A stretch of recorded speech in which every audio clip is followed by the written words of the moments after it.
We're here at Scarsdale High School, and someone is holding a gun to our heads. Please help. You're listening to Radio Lab.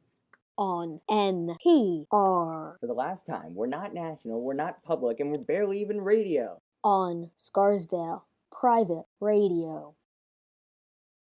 Jeremy, I stole all the money out of your bank account. What? Yep, $150,000. Spent it on a new car. But we're friends. Don't you feel bad about this? Nope. Why did you do this? Remember yesterday when you took the last bagel out of the break room? No. Well, that's why. Do you care about anyone else's feelings? No, because I'm a sociopath. So today we're talking about sociopathy? It's pronounced sociopathy, I believe. Okay, so sociopathy. Are you happy? Yes. So what is a sociopath? It's a killer, right? Spoiler alert. I wouldn't say it's necessarily a killer. A potential killer, maybe. But no, a sociopath is basically the real-life version of a villain. So like the Joker. Sort of. There are some vilified people in history, according to some historians. People who we at least think were sociopaths. Like Hitler or Stalin. Those would be some possible examples. We sat down with Miss Minchilla to find out more. How do you think sociopaths have influenced history? The two most obvious ones would be Hitler and Stalin, and they've had a huge impact on their countries as well as influenced international politics. History, as more people are doing more personalized histories of Stalin, instead of just the focus on his politics. I mean, he was responsible for killing millions of his own people, and is noted as kind of like a brutal communist dictator. But there are many accounts of him kind of being like this genteel, compassionate kind of father figure to certain individuals. There was a recent biography of him where they analyzed his relationship with his children, and he had kind of this strange relationship with his daughter as opposed to his son, and one of his sons had a very poor relationship with him because he was, I guess, treated really harshly and had high expectations of him. I think it was his daughter was treated almost kind of like a princess, right? So he's noted as having this odd, like very positive relationship with certain individuals, and that helped to propel them forward politically or in life, whereas other individuals, if they didn't fit into kind of like his view of the way things should be, he was very like compulsive about stuff, they would go. They would disappear, or they would be, somehow exiled or not treated properly. Okay, so basically we just learned that Stalin was the nice guy. Well, he may not have been a nice guy, but at least he cared for others, even if it was just his family. I don't think a sociopath would be so loving, even to their family members. I mean, they can't feel empathy. I tend to agree with you. It makes me wonder, does history make us more of sociopaths? Or maybe it means a sociopath can live a rich, full life with family and friends. I remember learning in health class that a good relationship with your family correlates with your healthy behaviors. So can they live a healthy life?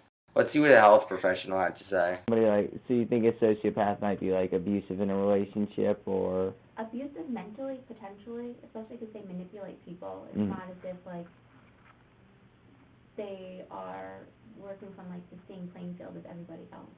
That plays a big part in it. And lacking remorse and empathy is a huge part of a relationship as well. Even just like on a friendly level, it doesn't necessarily have to be like a romantic kind of relationship. So those are key things that people develop over time that they just lack. So sociopaths cannot be treated normally in a class, which is supposed to apply to all normal human beings. That's too weird to be true. Sociopaths are human. Shouldn't they have the same behavioral tendencies? I'm not sure, but I don't know anything to be that absolute. I have this notion that society wants us to believe that sociopaths are crazier and more dangerous than they really are. Normal people off the streets told us their opinions on sociopaths. Even they thought that sociopaths could be dangerous. okay, what's your reaction when you hear the word sociopath? A crazy person? Hey, they might kill someone. Yet some people don't even know what a sociopath is. Okay, so we clearly see that there's a bias towards a certain group of people in our society. Or at least a bias towards certain words. It seems to me that people just don't know the meaning of the words they're using. Well, it is someone who can't feel sorry for others, right? Yes, but it's so much more than that. It's characterized by over a dozen different personality types. It's practically its own personality. I mean, here, just take a look. Change, because it's in line with, what you want. what that person wants. Is there a cause? There's talk about some things being genetic, or a whole range of disorders that I don't like being depressed. I don't like being anxious. I don't like having obsessive compulsive behaviors. I don't like doing these things, but I can't help myself at times. So with sociopathy, it's completely ego-syntonic, not ego-dystonic, meaning I don't like it. So I would say that's just anecdotally what might be eye contact. There must be some more opinions in the medical community. I'm not sure. It seems as though there would be, considering most medical experts have a larger range of knowledge on the subject. Yeah, I just don't feel as though all health professionals have that kind of biased view on the subject. Do we have more opinions? Hey guys, do we have any more opinions? Yeah, you did that one, the one with the guy with the mustache. Let's see. I'm not fond of sociopaths, and it hurts me to say that. Now, and can that change? I don't know. It's really scary because these people have no conscience. They don't care about other people. I mean, they just as soon as hurt people, they get joy out of a train crash, etc. And that's, very upsetting. And, how do you change that? Is it part of their personality? Is it just who they are, how they were born? Did they learn how to be that way? Or is it some biological? It might be a biological thing. Usually you see it from when kids are little, so that, you kind of think maybe it is biological. You expose them to all kinds of good stuff, but that doesn't seem to change them. What seems to work is this: when you're dealing with a real psychopath, sad, but the only thing they know or learn from is absolute negative reinforcement. If you do this, I'll cut off your fingers, and then they kind of learn. Yeah, that's unsafe. I don't mean that. I mean, if you do this, you'll be punished. They have no empathy toward another person. There's nothing, they lack that ability to feel and understand another person's life or dilemma. I think people can have that tendency, but the real psychopath is I can't deal with them. I can't deal with them because I can't understand how people can be like that. Yeah, I mean, it's something that seems kind of unexplainable. It's the same thing with something like Asperger's. It's a little obscure, and you would want to find a cause, you would want to find a cure, and you would say that they come from inoculations because you just want to know where it comes from, how you can stop it, and I don't even really care so much about where it comes from, but can you help it? Do you believe that it might be somewhat a part of just a different type of personality, one that wouldn't fit necessarily into our society, but a different one maybe? It is a personality trait, it is, but going back to what Jeremy said, biological in nature, probably. People like that just really, they can't show any sympathy. It's scary as hell. They could see someone dying in front of them and not be affected. What makes us human is that ability to feel and relate. I feel like I read a book about a guy whose personality sounds an awful lot like those. Yeah, so did I. The guy's name's like salt or pepper or some condiment. Doesn't matter. So, do you think the sociopath would make an interesting literature character? Yeah, I don't know why, but the mind of a sociopath seems so interesting to read about and learn about. I think that would be because they are so abnormal to us. We find it strange to see from the point of view of someone so different. I'm curious to know if there are any significant sociopaths in literature. You talked to a middle school teacher about that, right?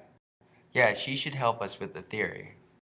In thinking back about the literature that I have read, taught, and studied, I would say that the first person that comes to mind is Nurse Ratched from One Flew Over the Cuckoo's Nest.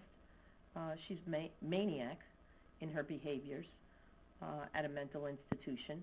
She's manipulative. She is violent. She is Machiavellian in her dictatorship of the hospital, and in the end, causes great destruction. In case some of you don't know, Nurse Ratched is from One Flew Over the Cuckoo's Nest, like Miss Conant said. She is the head nurse at a Salem, Oregon state mental institution. She controlled everything, from the patient's medications, privileges, and basic necessities such as food and toiletries, and did not think once how the patients would feel. Well, that pretty much sums it up. Sums what up? Everyone hates sociopaths. I wouldn't say everybody hates them, but I think they're misunderstood and feared. They're different from most people in society, but we take them as being lesser. But they are more dangerous. A sociopath doesn't feel anything for anybody but themselves, and they have ability to just hide that until the moment they strike. But imagine if the world was all sociopaths. Everyone would be competitive, robotic. No one would feel anything for anybody, but at the same time, nobody would care. So you're saying like it's evolution, like survival of the fittest? Exactly. It's the human race starting to create people born with a competitive edge, drive, and ambition that can win over people's hearts and minds. That theory is crazy. But that would make us no different from robots. They have no empathy, compassion, or love, and they don't care what others think of them either. Are you a sociopath? Possibly, but we're out of time to figure that out. For Scarsdale High School, I'm Drew Solander. And I'm Jeremy Klein. Good night. It's 10 o'clock in the morning. No one cares.